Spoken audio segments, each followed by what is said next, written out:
အားလုံးပဲမင်္ဂလာပါဒီနေ့မှာထမင်းမင်စားလို့ရမယ်ဟင်းတစ်ခွက်ချက်ဖြစ်ပါတယ်အဲ့ဒါကတော့ချင်းမောင်ဆက်ချင်ချက်လေးဖြစ်ပါတယ်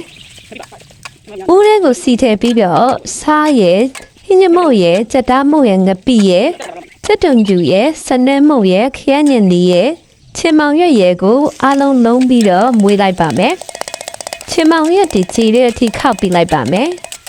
ချင်းမောင်ကိုအဖက်လိုက်ကြီးရဲ့မကြိုက်လို့ကြည်အောင်ခောက်ပြီးတာဖြစ်ပါတယ်ပြီးတော့မှငရုတ်ဒီချက်မုံလေးအပေါ်ကနေဖြူးထည့်လိုက်ပါမယ်အဆက်ကျရင်ကြိုက်တယ်လို့ထည့်လို့ရပါတယ်ငရုတ်ဒီစိမ့်နှောက်လေးတွေကိုလည်းကတ်ကြီးလေးနဲ့ကိုက်ပြီးတော့အခုလိုလေးထည့်လိုက်ပါတယ်ပြီးတော့မှရေးထည့်ပြီးတော့အဖောင်းအောင်တင်လိုက်မှဖြစ်ပါတယ်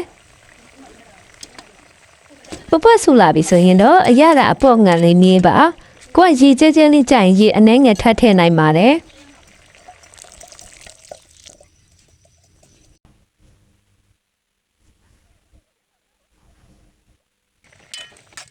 ရေလေးနှစ်ပွက်တုံးပွက်လောက်စူးတဲ့အနေထားမှာတော့ချစ်မအချွဲလေးတွေ